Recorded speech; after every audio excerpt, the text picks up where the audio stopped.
a young woman was found dead on the floor of her own apartment. The police began their investigation and immediately uncovered some very disturbing facts.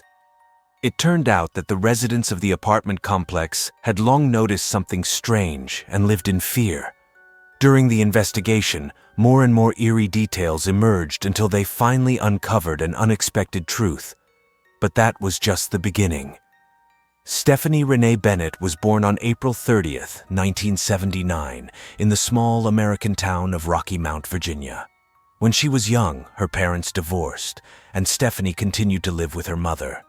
However, her father lived not far from her house, and she saw him almost every day. Later, her father remarried, and Stephanie gained a half-sister named Diane. After school, she attended Roanoke College, which was 350 kilometers from her home. In her final year of college, she met a man named Walter, and soon they began dating. After college, the couple lived in different cities, but remained together. Stephanie moved to Raleigh, North Carolina, with her half-sister Diane and their mutual friend Emily. The three rented an apartment in the Bridgebart apartment complex, located in a quiet, peaceful area on the outskirts of town. Stephanie got a job at IBM, and her boyfriend moved to Greenville, South Carolina, to pursue an engineering degree. Stephanie lived in Raleigh for about a year. At that point, she, her sister, and her friend planned to move to other cities. The young woman, who had just turned 23, wanted to move to Greenville to be with her boyfriend, and the couple had already started searching for an apartment. In May, Stephanie traveled to Greenville, where she and Walter looked at several apartments and chose one they wanted to rent. When she returned to Raleigh, her friend and sister were no longer at home. Emily had moved to another city, and Diane had left for a few days to attend a funeral. On the evening of May 20th, Stephanie came home from work and called Walter. He wanted to fax her the lease agreement for the apartment, which she needed to sign. They agreed that Walter would send it the next afternoon when Stephanie could use the computer at work. The next day, he tried to call her, but Stephanie did not answer at work or at home. He then called her sister, and Diane contacted her colleagues. It turned out that Stephanie had not shown up at the office that day, which was very unusual since she was always very responsible about her work. If she was sick, she would definitely inform her superiors. Moreover, if she were ill, she would be at home, but she did not answer the phone. Diane then asked her friend to go to the apartment to check if everything was okay. There was no answer to the knocking on the door, so Diane called the complex manager to open the door with a spare key. When the man entered the apartment, he was met with a gruesome sight. Stephanie was lying lifeless on the floor of the room, and the manager immediately called the police.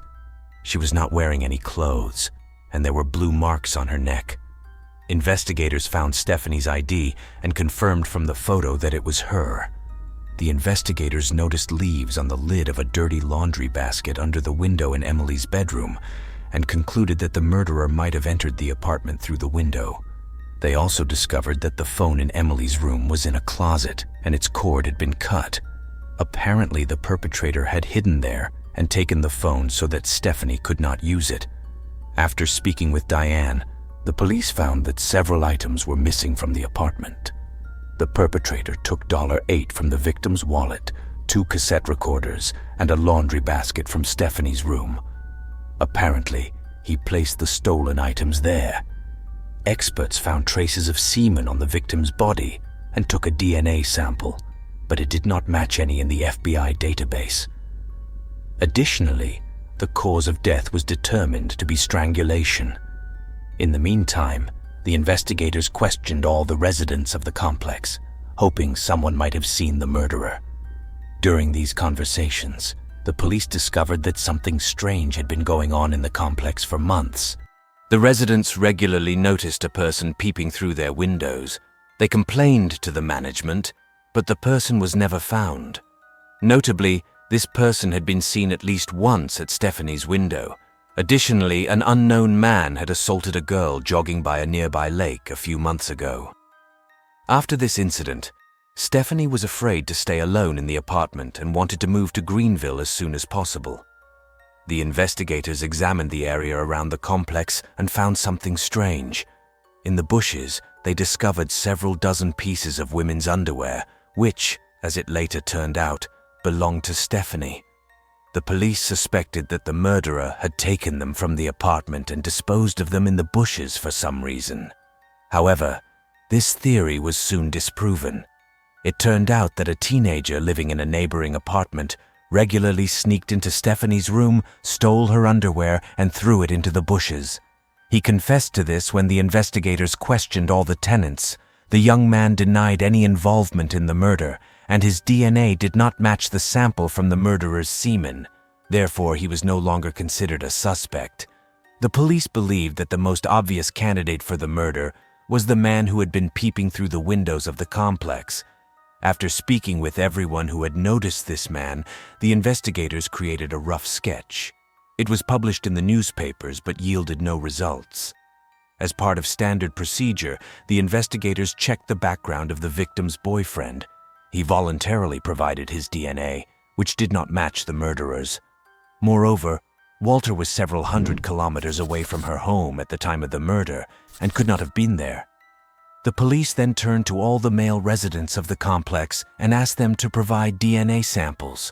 This also yielded no results, as none of the 283 samples matched.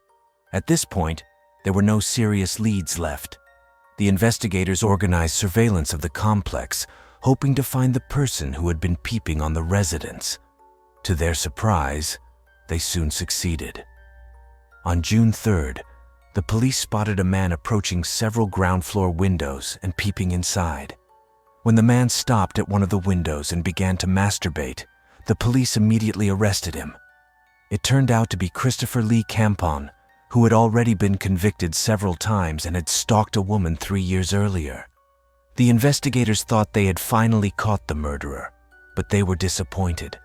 Christopher's DNA did not match the sample found on the victim's body. He was charged with peeping, but was no longer considered a suspect. Since then, the police continued to work on the case but had no solid leads. A year later, the lead investigator learned about a lab in Florida that could determine a person's ethnic background from their DNA. He had doubts about this technology, but did not want to miss the opportunity. He sent test samples from 4 of his colleagues of different ethnicities to the lab. The experts got it right 100%, and the investigator gave them the DNA of Stephanie's murderer. The lab determined that the owner of the DNA was white, but this information did not help the police much. In August 2003, the victim's father offered a $100,000 reward for any information leading to the capture of the murderer. Her mother wrote a letter published in local newspapers, asking the public to share any information that could help catch the suspect. This led to some new tips, but none were fruitful. In April 2004, the investigators, based on witness statements, decided to re-interview everyone on the property. They suspected that the man who had been arrested for peeping might not have been the only one walking around the complex and peeping into windows. Since they knew the identity of the first man and had photos of him, they wanted to speak again with the residents who had noticed the peeper. Unfortunately, none of them had ever seen his face. The man usually appeared at night and almost always wore a hood. However, some witnesses said they had seen him without a hood and noticed he had long hair. The investigators questioned dozens of people until they finally found a man who had seen the man directly outside Stephanie's window just before the murder. The police already had his statement, but this time he remembered something else. The witness said he saw the man a few days after the incident, walking with his dog near a wooded area behind the complex.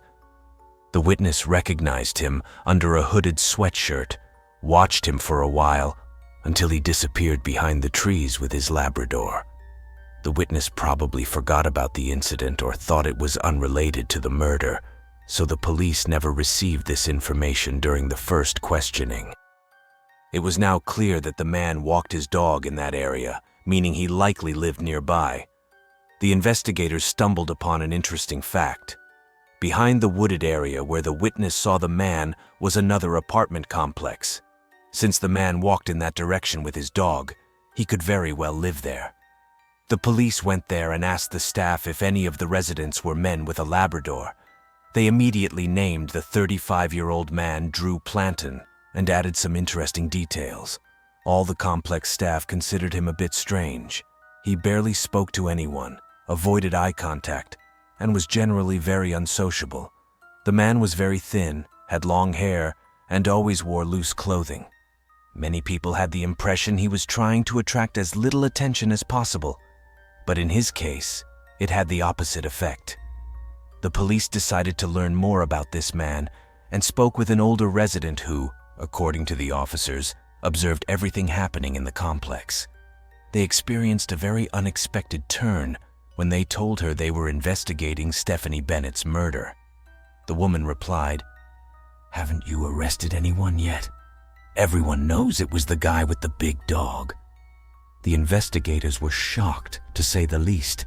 They had spent 2 years trying to track this man down, and the residents of his apartment complex had suspected him from the start, but none of them had thought it necessary to inform the police of their suspicions.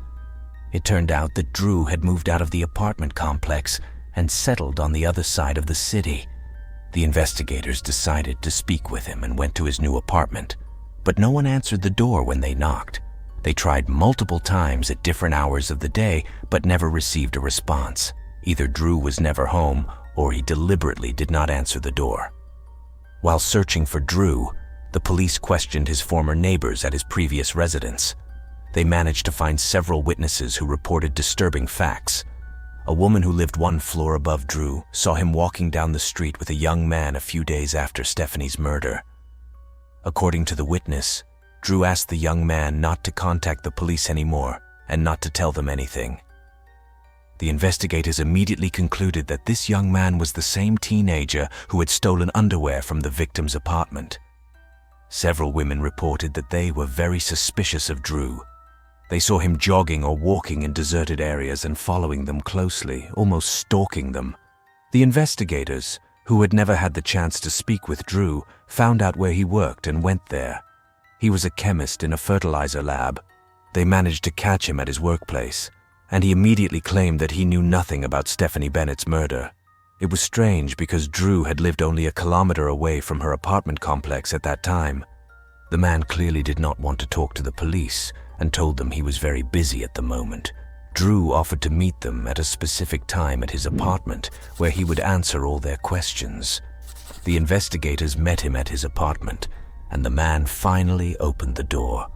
During the conversation, he claimed that he never walked his dog near Stephanie's apartment complex, although the police had several witnesses who had seen him in that area multiple times. The investigators immediately realized he was lying. The man also claimed he did not wear glasses, although his driver's license stated that he needed them for driving, and several witnesses said that the man peeping into the windows wore glasses. As expected, Drew refused to provide his DNA voluntarily. The investigators decided to set up surveillance, hoping to obtain a sample in another way. This task proved challenging because Drew left no items that could be handed over to the lab. For example, during his lunch break, he would leave work, get into his car, and just sit there staring at a point. The man did not eat, leaving no items with his DNA. One day, they saw Drew throw an empty water bottle into a trash can.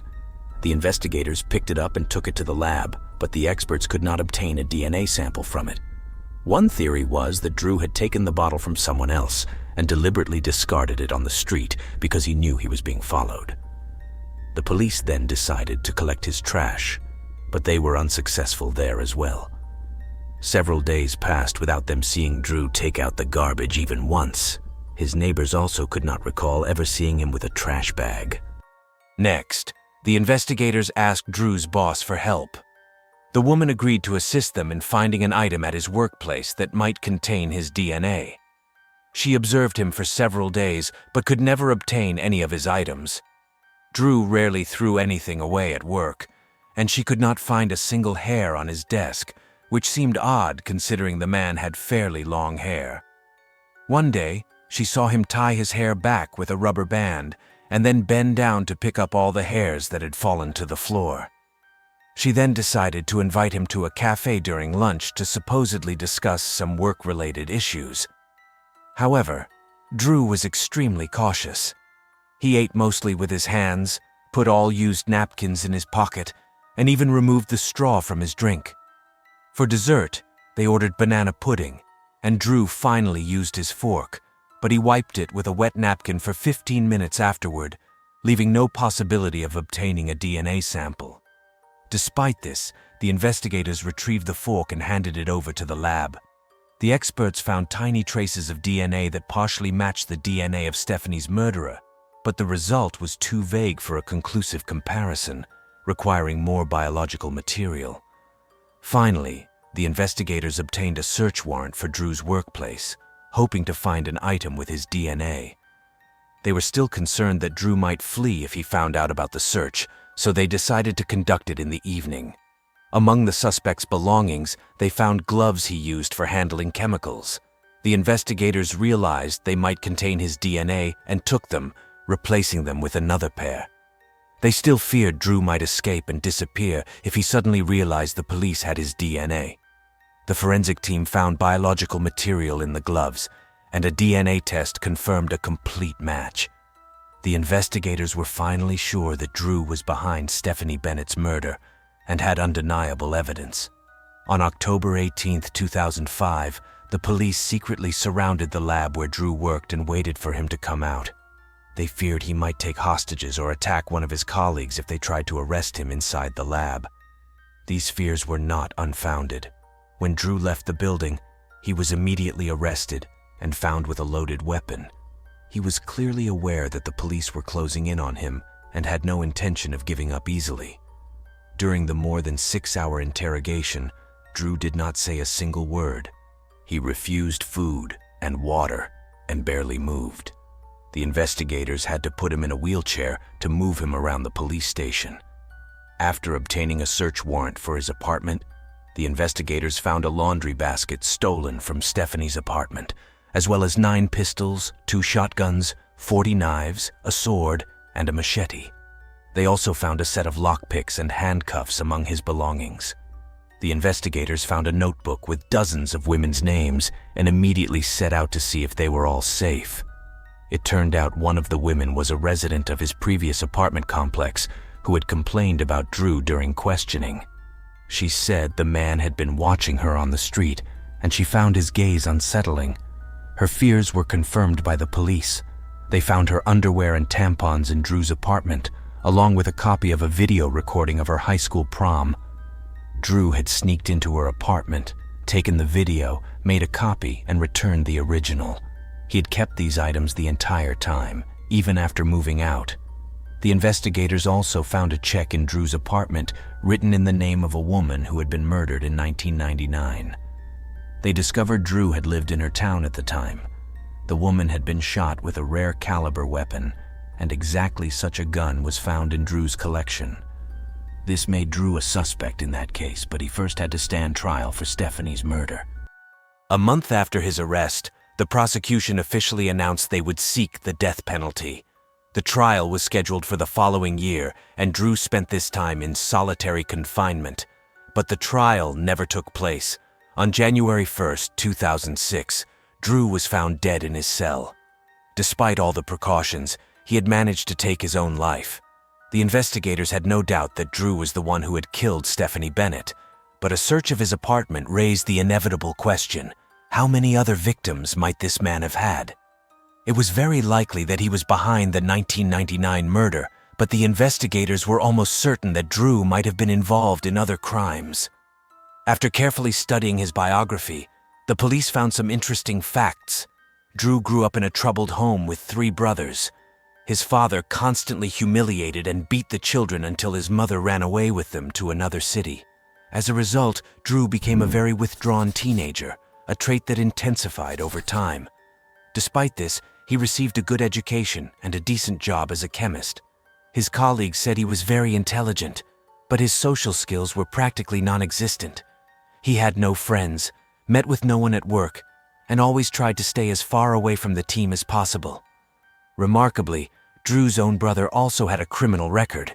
He spied on women using a hidden camera and was sentenced to probation in 2008. Drew's mother sued the state government, accusing the authorities of allowing her son's death. The judge concluded that the prison staff had taken all prescribed precautions and could not have prevented the man's suicide.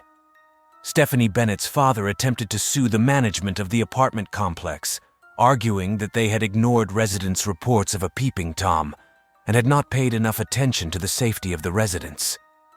He claimed there was insufficient lighting near the houses during the dark hours, allowing anyone to approach unnoticed. He also learned that the window in his daughter's apartment was broken, but the complex management had not been in a hurry to fix the problem, even though it was their direct responsibility. Finally, the man withdrew his claims without explaining his decision. Thus, this complex and complicated case was finally solved, but the police officers still wonder how many other victims Drew might have had. The available information suggests that the man had a tendency towards serial offenses.